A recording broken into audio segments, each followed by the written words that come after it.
So this is the first gun I ever bought, this Brigade AR-9, and I did a pretty decent amount of research, or at least what I thought was a pretty decent amount of research.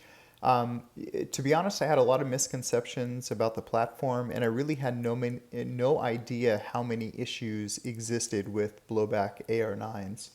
So after spending a lot of money, a lot of time, a lot of research, a lot of headache, and a lot of experimenting, I feel like I've pretty much solved all of the problems on the platform, and the gun runs pretty reliably. So in this video, I'm going to walk you through the issues of the AR-9 so that you can avoid them when buying or building one. This is everything I wish I knew about the AR-9 before I bought one. Welcome to Pork Tactical.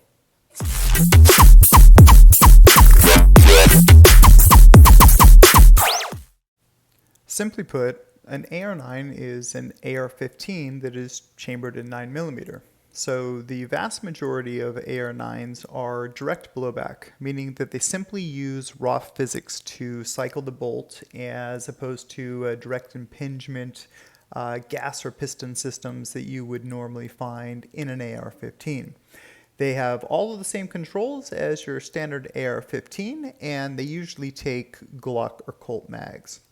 So this is the first gun I ever bought in my life. So why did I decide to buy an AR-9? Well, not knowing anything about guns, I wanted a lightweight gun that was short, easy to maneuver, and that would be good for indoor home defense. And I assumed the 9mm would have less recoil than something like an AR-15. The reality of the situation is that even though my initial barrel length was only 7.5 inches, the gun was substantially heavier than my friend's 12.5 inch AR-15. So this is due to the physics problem I mentioned earlier. Since a blowback 9 uses mass as the primary mechanism for cycling the gun, it needs about 22 to 24 ounces of weight between the bolt and the buffer. So this is substantially heavier than a land tack with something like a silent capture spring. This makes it heavier to hold and harder to charge. So this may be an issue for somebody with weak hand strength, so keep that in mind. Additionally, to my surprise, the gun had more felt recoil than I anticipated. But the weight and the recoil are minor in comparison to the major and potentially dangerous issues with this platform. First, the gun would not feed anything except round nose full metal jacket, so this made it virtually unusable for my home defense purposes. Second, the AR-9 platform makes it easy to have an out-of-battery detonation. So this is where the round detonates before being properly chambered in the gun, or detonates when the bolt is not fully closed. So here are some quick examples of that. Now this is one of the most mild ones. Let's watch it again in slow motion. Watch him wince though. That dude just got hit in the face with shrapnel. Guaranteed. Now check out the round. Some of that is what hit him in the face, for sure. Now this one here is much less mild, I would say. You saw the magazine there fly out. Watch it again. Boom. So this is pretty close to what happened to me. And there you go, shards of the round. A little bit of damage there to the insides. Thankfully, I didn't have any damage. I had it looked over by a gunsmith, which, by the way, if you ever do have any type of out-of-battery discharge detonation, I would absolutely recommend having your firearm inspected by a gunsmith that knows what they're doing. This guy could have easily lost an eye. Yikes. Trust me, it is not fun. Thank God for eye protection. Now, let's walk through these issues and I will show you how I address them and how I eventually got my gun running smoothly and reliably. Let's talk about the barrel and feeding issues first. So the problem is with the feed cone of the barrel. So a lot of manufacturers are using an old design that doesn't allow flat nose ammunition like hollow points to load and chamber properly. So if you look at this picture, you will see, which is very common, the way that rounds get stuck when they're trying to feed into a barrel with an improper feed cone.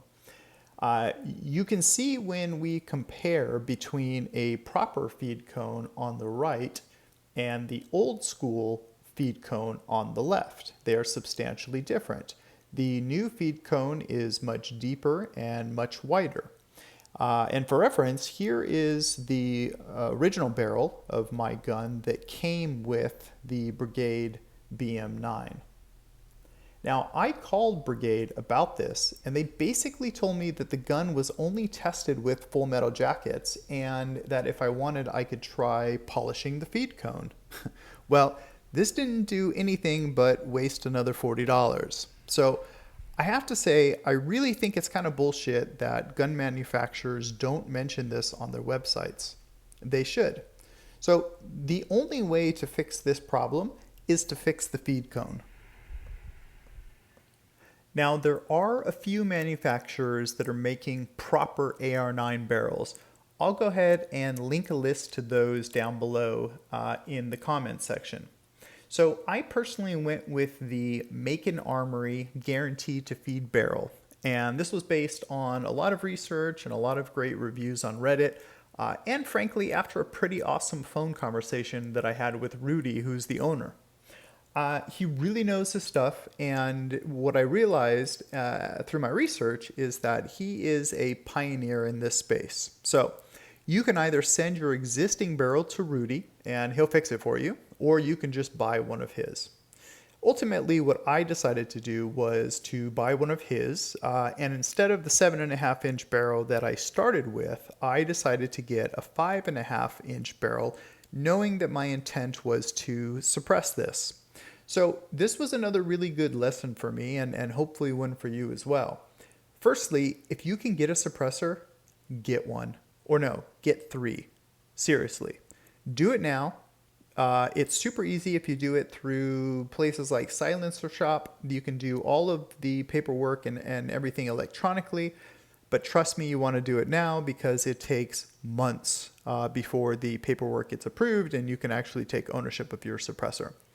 But you need to think about this variable as you are deciding on barrel length. So I wasn't thinking of that when I originally purchased the gun with a 7.5-inch barrel, but I should have been. So once I installed the Macon Armory Guaranteed to Feed barrel, my feeding issues completely disappeared. I was able to feed any type of ammo, and it has yet to fail me. Now let's discuss the bolt and buffer. There are many issues here, so let's go one at a time. Now remember, I said earlier that blowback guns operate on physics, and the mass of the bolt and the buffer is very important. So the combined mass needs to be between 22 and 24 ounces in total. Having a mass between 22 and 24 ounces in total will ensure that the gun will cycle properly. Now, the bolt and buffer are also very important from an out-of-battery detonation perspective, something that you don't want. Now, let's talk about the buffer first as it relates to out-of-battery. So it is very important that you have a buffer that has weights inside of it that you can hear moving around when you shake the buffer from side to side. These are called dead blow buffers, and they help to prevent or reduce bolt bounce. So bolt bounce is something that happens when the bolt cycles and slams back into the barrel extension to chamber around. The impact of this action causes the bolt to bounce back slightly, and in a rapid fire situation, this could allow for an out-of-battery detonation. Remember, dead blow buffers help to eliminate this.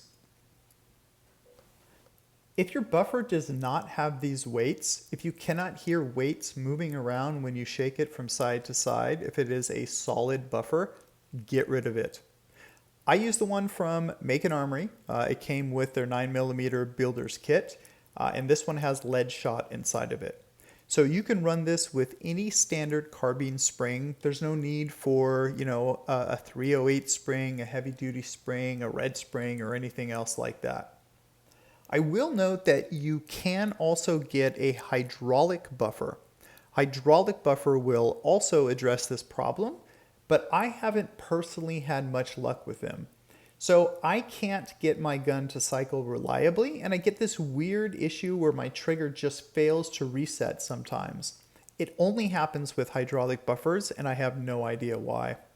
So additionally, from a reliability perspective, I feel that introducing a hydraulic buffer adds an additional failure point to your firearm, which may be fine if this is just a range toy, but remember my original intent here was not for a range toy. Well, I certainly have a lot of fun with it on the range, but it was something that I wanted to use for home defense and, something that I would trust my life to.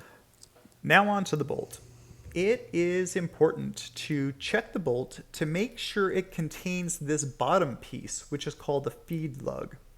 So you don't want a flat-faced bolt, like I think Aero Precision is an example. But you don't want this because this piece actually prevents the firing pin from striking the round before it's chambered. If you have a flat-faced bolt, what can happen if your firing pin is stuck for some reason and the bolt comes forward, you can have an out-of-battery detonation. So make sure that this bottom lug exists on whatever bolt you decide to buy. So to recap, you want to make sure that you have a dead blow buffer that has weights that move around inside of the buffer, and you want to make sure that the bolt has a bottom feed lug and not a flat face. Additionally, you want to make sure that the total mass between the buffer and the bolt equals somewhere around 22 to 24 ounces. More is fine. More is certainly way better than having less. Now, the dead blow buffer that I mentioned earlier, along with the hydraulic buffers, they do reduce the felt recoil. So a side effect of getting your gun to cycle properly and to not go kaboom is that you get reduced felt recoil. So that's a nice little bonus. Another thing you can do is simply shoot heavier grain bullets. The difference between 124 grain and 115 grain is noticeable. And the difference between 147 grain and 115 grain is dramatic. So it is much easier to rapid fire and stay on target with 147 grain than it is with the snappier 115 grain. Now, you throw a suppressor on there with 147 grain and it is like a dream. So seriously, get a suppressor. Get 3. Okay. So if you are anything like me, I'm sure by this point you are thinking, what the hell is going on with the AR-9 platform? And the root problem is that there is no mil spec. So for those that are not aware, mil spec is specifications set by the government that define how different parts should be created and how they should behave. And so the idea is then that you can theoretically take components that are mil-spec from 5 different manufacturers and put them together in a firearm, and they will work reliably and consistently in combination. This mil-spec does not exist for AR-9s. So it's very much the wild, wild west when it comes to manufacturers. So as we've seen with the barrels and the feed cones as an example, everybody kind of does it differently, and there is no consistent specification that defines the way that things should be. So, this becomes even more of a pain in the butt when you start trying to put multiple components from multiple different manufacturers together. There's no real guarantee that they are going to interoperate. So you're kind of at the mercy of tinkering. So I would say, know that getting into this platform, if, tinkering and exploring and testing and trial is not something that you're interested in, then you may not be that interested in the AR-9 platform. Now, thankfully, through the work of a lot of great individuals like the website Blowback9 and also the AR-9 subreddit, there's lots of information out there. There are build lists and things which I will link to down below of components that are known to work together. So it can be a lot of fun, but just know what you're getting yourself into. Okay, so that is everything I wish that I had known about AR-9s before buying one. I bought my original AR-9 from Brigade, like I mentioned. It was $833, and after a pretty substantial amount of research, I really thought I was getting a good deal. Unfortunately, it took me another $1,200, minus the suppressor, and months of reading and researching and tinkering and experimenting to actually get the gun working reliably, where I felt comfortable trusting my life and the life of my family to it. That's a lot of money. If I had all this information ahead of time, I would have certainly made different choices. Here are my recommendations in order from worst recommendation to what I think is the best recommendation. So, first recommendation, for $1,400 plus time, I could have built a proper functioning AR-9 from scratch, which would have saved me $600 from the amount I spent trying to get the Brigade to function properly. So if you really want to build an AR-9, go this route. I'll link you below to Blowback9, who's done unbelievable work in this space. He has a really awesome build list that you can follow. And I would highly recommend, if you are going to go that route, just go and check out his list and buy parts from there. I would also highly recommend joining the AR-9 subreddit on Reddit. The community is amazing, super helpful, and of course they really love AR-9s. I learned a large chunk of what I know about this platform from that subreddit. If you don't want to tinker or build, my wife has a CMMG Banshee chambered in 9mm, and honestly, it works perfectly right out of the box. It's never had a feed issue, the felt recoil is super minimal, and it's a pretty perfect suppressor host. So this firearm was about the same price as it would have cost to build one, so about $1,400. You can probably find even better deals online, but I got this one for about $1,400. So if you just want something that works, I'd highly recommend going this route. And finally, my best possible recommendation for you if you are looking for a personal defense home weapon is to build or buy a 300 Blackout pistol. I built mine with an 8-inch barrel, so it is very maneuverable, very easy to use. With a suppressor and shooting subsonic rounds, it's far superior to the 9mm in basically every way. It's lighter, it's easier to manage, it's much more reliable, it's mil-spec, and it definitely packs a bigger and better punch. Plus, as an added bonus, if you do need to get out to distance, you can simply swap to supersonic rounds and get out to about 200 yards pretty easy. So I'll be doing a video specifically on this 300 Blackout in the very near future. But in the meantime, if you're looking for a home defense weapon, AR-9's cool, it's fun. In my opinion, it's a bit of a toy. Okay, well, thank you for watching, and I do hope that you found this content useful and helpful. If so, please hit the like, subscribe buttons below, and I will certainly keep striving to bring high quality, educational, and informative content. I'd also love to hear your feedback and comments down below. Tell me if something I said you disagree with. If you agree or just want to say hi, that's cool too. Thanks again.